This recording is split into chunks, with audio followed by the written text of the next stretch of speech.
Buonasera, alle principali notizie. Aniscemina Frana non è ancora fermata, è prematuro, secondo il capo della protezione civiliano, dire quante case potranno essere restituite ai cittadini. Intanto stasera è arrivato il procuratore di Gela Vella che indaga per disastro colposo e dice ci saranno indagati.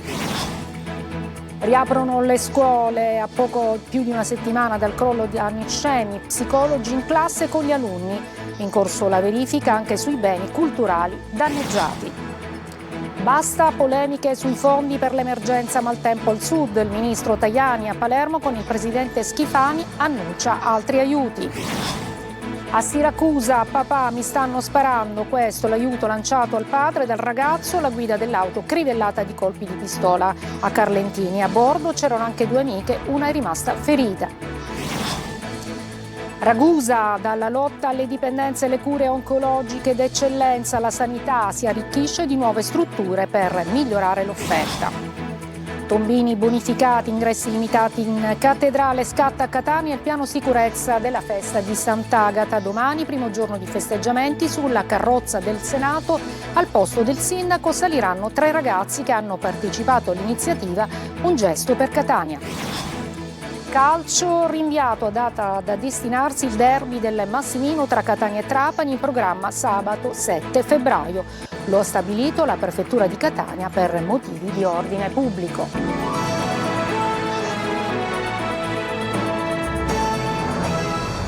Buonasera, e ancora noi continuiamo a occuparci della situazione a Niscemi e dunque ci colleghiamo subito con Gerri Italia per avere le ultime notizie. Sappiamo che nella serata è arrivato anche il procuratore di Gela Vella. A te Gerri. Esattamente, il procuratore capo della Procura di Gela, Salvatore Vella, è arrivato qui a Niscemi intorno alle 18, poco prima delle 18, un incontro veloce con i vertici della Protezione Civile, con il sindaco all'interno del COC, poi l'incontro con la stampa. Lapidario il procuratore nel momento in cui ha detto che questa è un'inchiesta che non si chiuderà con un fascicolo contro ignoti. Al momento, dice, non ci sono indagati, ma sicuramente ci saranno. Nel frattempo la procura, ha detto il procuratore Vella, ha già acquisito diversi documenti che riguardano soprattutto la gestione delle acque, la gestione dei terreni dal 97 fino a oggi, sta valutando e sta acquisendo anche tutte le riprese con i droni che sono state effettuate in questo periodo e tutti i rilievi idrogeologici che verranno analizzati con un sistema di intelligenza artificiale fornito direttamente dalla Polizia di Stato. Il procuratore Vella ha detto chiaramente che non ci si fermerà a nessun livello, quindi si indagherà sotto tutti i profili, anche quello politico e amministrativo. Ma sentiamo nello specifico cosa ha detto proprio durante la conferenza stampa. Non abbiamo attualmente indagati, quindi il fascicolo resta a carico di ignoti. È inutile dirlo che verosimilmente questo fascicolo non resterà a carico di ignoti per lungo tempo, quindi saranno degli indagati, non ho detto a breve. Abbiamo in corso acquisizione di documenti, la massa di documenti che acquisiremo e che abbiamo già acquisito non è indifferente, si fa riferimento chiaramente oltre a documenti cartacei a anche immagini, foto satellitari. Andremo ad accertare, oltre che se l'evento era prevedibile, se era prevenibile, cioè se un evento di queste dimensioni poteva essere in qualche modo prevenuto. E questo è, diciamo, il messaggio che lascia il procuratore Vella. Bisogna capire se era possibile prevenire questo evento e quindi se ci sono responsabilità a tutti i livelli, dal livello locale fino al livello regionale e nazionale. Un'inchiesta che è ancora in embrione ma che andrà avanti. Non ci saranno, dice, indagati a breve, ma ci saranno sicuramente. Nelle prossime ore cominceranno i primi interrogatori, le prime persone ascoltate. Il procuratore Vella ha detto in queste ultime ore tante persone hanno detto che vogliono farci delle confidenze. Non accettiamo delle confidenze, vogliamo persone che vengono eventualmente a testimoniare e ci mettano la faccia.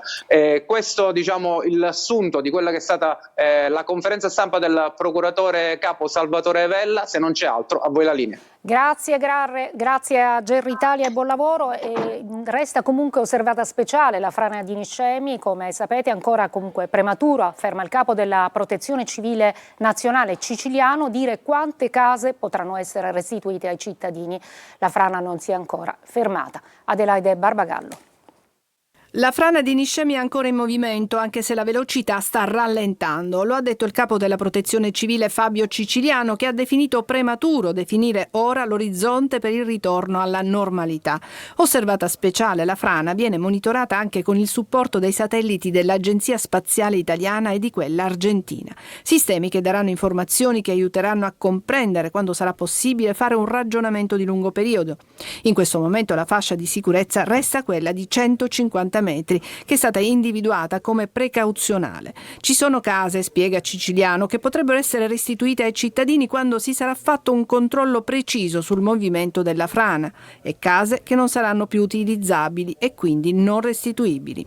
Certamente le case che sono sulla frana vanno demolite o precipiteranno. Lo scenario futuro che prevedo, conclude Ciciliano, è che quella fascia, con la stabilizzazione della frana e l'analisi puntuale del sottosuolo, potrà essere restituita, anche se parzialmente, ai cittadini. E a una settimana dalla frana che ha colpito il centro storico, prova a ripartire il Niscemi dai più piccoli. Oggi infatti ritorno a scuola per centinaia di bambini tra aule nuove, emozioni forti e il supporto degli psicologi dell'ASP. Ancora Gerry Italia.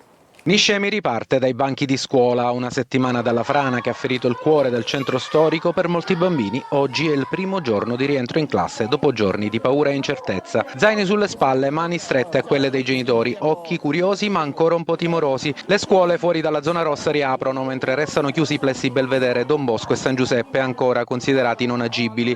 Per garantire il ritorno alle lezioni è stato necessario un vero e proprio trasloco. 17 aule spostate e studenti redistribuiti in altri edifici scolastici. Al plesso Alessandro Manzoni, una delle scuole che ha ospitato i bimbi sfollati, si respirava molta emozione. Tornare a scuola oggi diciamo che è come un'esperienza diversa, perché non siamo di nuovo nella nostra scuola. Non poter entrare più nella nostra scuola non è una cosa bella. Qua ho tutti i miei fratelli. Qua vorrei stare tutto l'anno. Accanto agli alunni, sin dal primo giorno ci sono anche gli psicologi dell'azienda sanitaria provinciale di Caltanissetta. L'obiettivo è quello di restituire ai bambini routine, sicurezza e senso di normalità, lavorando attraverso il gioco e la relazione con gli insegnanti. La gioia più grande è che siamo insieme con i ragazzi, che siamo nella nostra scuola, che siamo stati accolti non bene ma benissimo. Un rientro reso possibile dopo giorni complessi, segnati anche dalla chiusura dell'intera rete del gas cittadina. È sicuramente un giorno di ripresa dopo 15 giorni di lavoro alacre per far sì che i nostri alunni potessero ritornare alla quasi normalità. Questo ci rende gioiosi e fieri di quel lavoro che abbiamo svolto. Intanto nel centro storico la situazione resta delicata. La frana è ancora in movimento, anche se con un rallentamento, e continua il monitoraggio dell'area. Negli ultimi giorni parti di edifici già compromessi si sono staccate finendo nel vuoto, a testimonianza di una ferita ancora aperta. Ma oggi, almeno tra queste aule, Niscemi ha ricominciato a respirare, e lo ha fatto partendo dai suoi bambini. Andiamo all'altra emergenza, quella del maltempo al sud. Basta polemiche sui fondi, lo ha detto il ministro Tajani a Palermo, incontrando il presidente Schifani, e anche annunciando altri interventi e ulteriori fondi che arriveranno in seguito. Maglio Viola. Non solo 100 milioni di euro destinati ai primi interventi in emergenza, arrivano e arriveranno altre risorse. Si sta lavorando su tutti i fronti.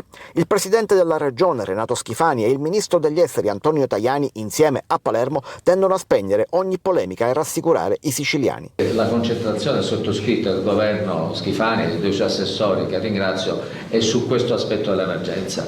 Poi ci sarà il tempo delle responsabilità delle polemiche, però per quanto mi riguarda l'attività primaria non può che essere questa. L'occasione per parlare degli interventi è stata data proprio dalla visita del ministro Tajani, venuto a presentare nuove misure dedicate alle aziende dell'export produttivo colpite dal ciclone Harry. Si tratta di un pacchetto di 315 milioni di aiuti che saranno erogati dalle agenzie ministeriali e da Cassa Depositi e Prestiti. Vi sono contributi a fondo perduto per i ristori, condizioni agevolate per l'accesso al fondo per la transizione digitale, esenzioni dalla presentazione di garanzia a fronte dell'erogazione di contributi, e ancora rinvii dei pagamenti e le rate delle polizze polizze assicurative con moratoria fino a 12 mesi, proroga gratuita di 6 mesi delle stesse polizze e un call center dedicato, mentre l'ICE, l'Istituto del Commercio Estero, offre partecipazioni a fiere, consulenze e promozioni estere gratuite fino a un valore massimo di 1,5 milioni per la Sicilia.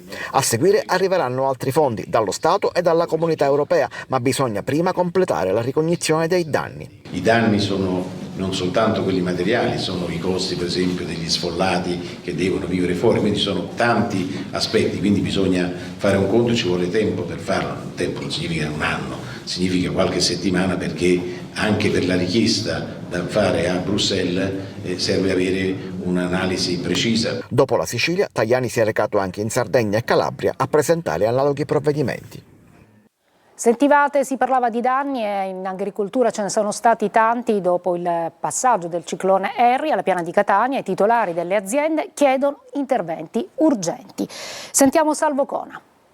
Un faccia a faccia per fare il punto sui danni causati dal maltempo scatenato dal ciclone Harry. A Palagonia, gli agricoltori della piana di Catania chiedono risposte concrete alla politica.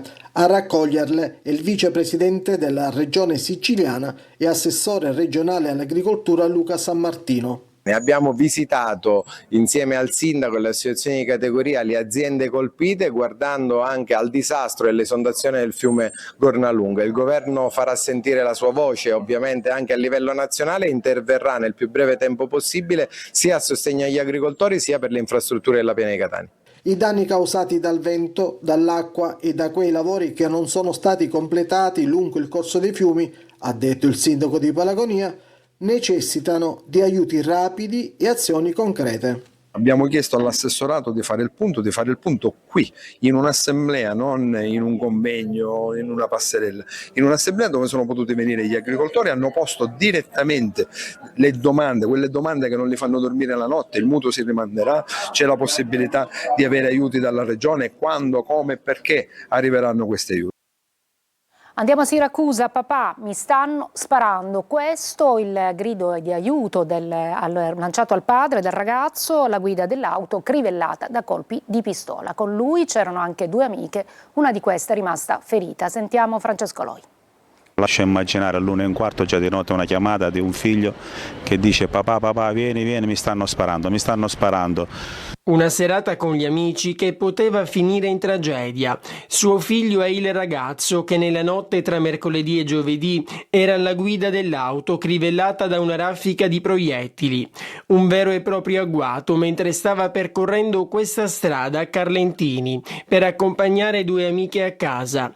Ad un certo punto è accaduto quello che nessuno si sarebbe mai aspettato. C'è stato uno scambio di persona perché la macchina era appena noleggiata da un paio di giorni, proprio 2 giorni esatte, quindi sparare così all'impazzata senza sapere chi fosse dentro la macchina, solo da incoscienti, solo da pazzi. Una ragazza purtroppo addirittura seduta dietro alle spalle di mio figlio è rimasta ferita, un proiettile gli si era conficcato proprio dal naso fino a raggiungere proprio la mandibola. Vivi per miracolo, il papà lo ripete più volte ed è andata bene anche alla ragazza rimasta ferita al volto. Il caso ha voluto che le 2 ragazze fossero sedute dietro. Il posto passeggero anteriore, infatti, in quel momento era libero. Avevano appena fatto scendere un loro amico che stava lì vicino. Appena sceso lui, manco 2 minuti, si sono trovati crivellati di colpi. E mi creda, a vedere da quanti colpi stavano in macchina, quando ho controllato dopo con i carabinieri e ne vedo uno proprio nel lato passeggero, proprio all'altezza della testa. I carabinieri sono al lavoro per identificare gli autori dell'agguato, ma nel frattempo ci si chiede come sia possibile che possa accadere tutto ciò, per di più, come sembra, per uno scambio di persona. Dalla lotta alle dipendenze alle cure oncologiche d'eccellenza, la sanità a Ragusa si arricchisce di nuove strutture. Veronica Barbarino. Dalla lotta alle dipendenze alle cure oncologiche d'eccellenza, la sanità ragusana si arricchisce di nuove strutture per migliorare l'offerta. Una giornata intensa di inaugurazioni con l'assessore regionale alla salute Daniela Faraoni, che ha toccato con mano i nuovi investimenti nel territorio ibleo. Stiamo portando il nostro sistema al passo delle nuove tecnologie a favore della salute dei nostri cittadini. Vogliamo presentare in questa provincia una serie di nuove strutture che devono in qualche maniera aprire anche la riconciliazione nel rapporto con la gente, tra servizio sanitario e la gente. 2 nuove strutture di terapia intensiva ad alta tecnologia, una a Modica e una a Vittoria, un centro di pronta accoglienza a Scicli per pazienti con dipendenze patologiche, una casa di comunità a Chiaramonte Gulfi e a Ragusa Ibla, nuove tecnologie all'avanguardia per la radioterapia oncologica, punto di riferimento da Roma in giù. 2 acceleratori lineari di ultimissima generazione rappresentano il top a livello mondiale della tecnologia,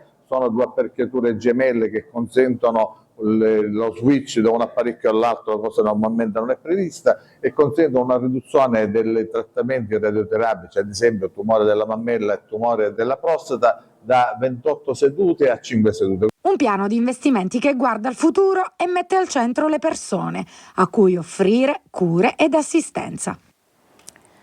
Una breve pausa e poi a Catania, dove scatta il piano per la sicurezza durante i giorni di festeggiamenti in onore di Sant'Agata.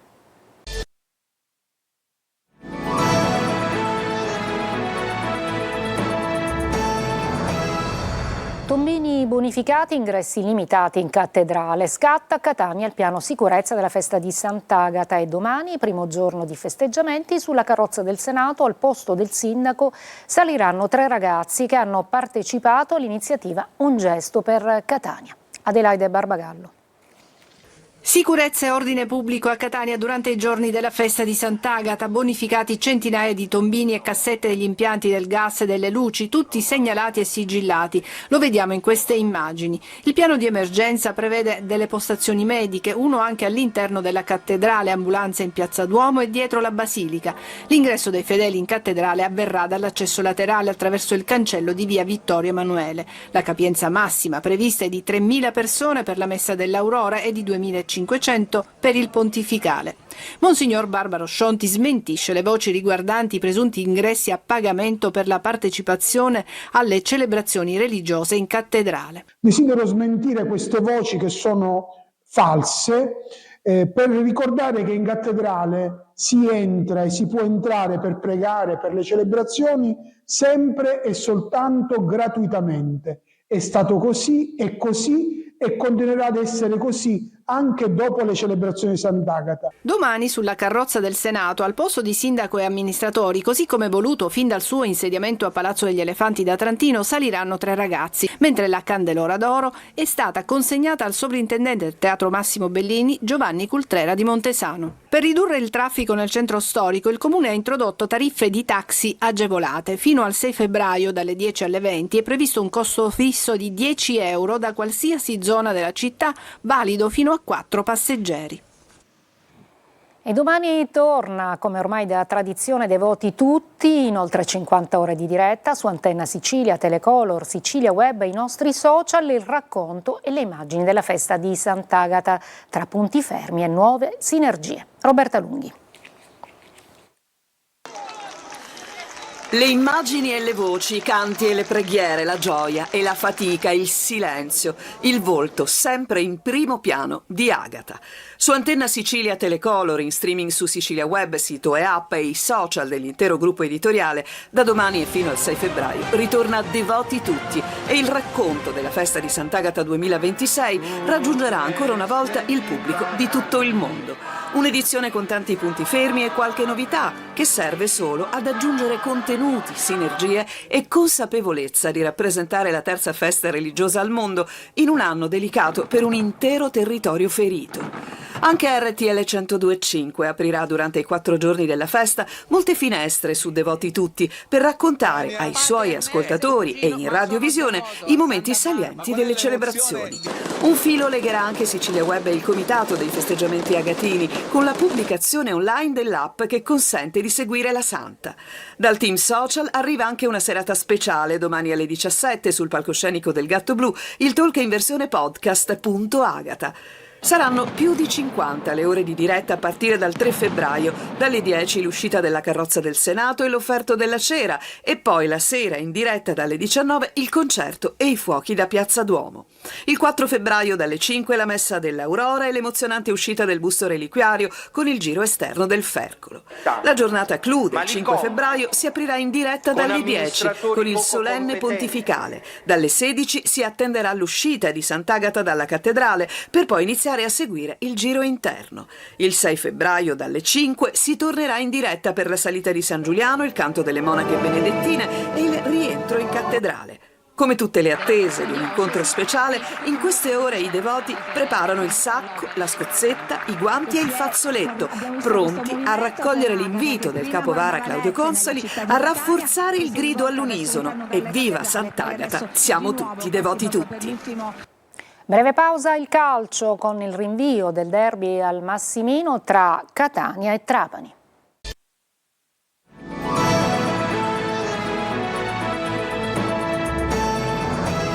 Eccoci al calcio, rinviato a data da destinarsi il derby del Massimino tra Catania e Trapani. Sergio Colosi. Il derby del Massimino Catania-Trapani, inizialmente previsto venerdì 6 e poi spostato dalla Lega sabato 7 febbraio, è stato rinviato a data da destinarsi. La decisione è stata adottata dal prefetto di Catania Pietro Signoriello per motivi di ordine pubblico. Non ci saranno infatti le condizioni ideali per garantire un adeguato servizio di sicurezza allo stadio, poiché gli agenti in quei giorni saranno impegnati per la festa di Sant'Agata. La Lega prenderà atto del provvedimento e il derby subirà un nuovo rinvio. In casa Catania intanto è tempo di analisi su come la squadra possa essere scomparsa dal campo dopo i primi 10 minuti e dopo il gol del vantaggio, sul perché in trasferta non si riescono a ripetere le stesse prove viste al Massimino, sull'assenza di reazione su alcune decisioni tattiche. A proposito, nel prossimo turno tornerà disponibile Casasola, mentre sarà squalificato Miceli, con conseguente diversa impostazione della difesa. Possibile attendersi Carnielutti centrale con Elati Celli e poi Ierardio Allegretto. Il Benevento ha fatto intendere a Caravaggio le qualità che possiede rimontando. In questa lotta al vertice, con la Salernitana che resta indietro, fermata in casa dal Giuliano, gli etnei hanno dimostrato di poter dire la loro, ma appunto serve ripartire. Nelle intenzioni del club il mese di febbraio deve servire ad arrivare al meglio agli scontri diretti di inizio marzo. La corsa continua anche dopo lo stop inatteso col Sorrento. È tutto, grazie per l'attenzione e buona serata.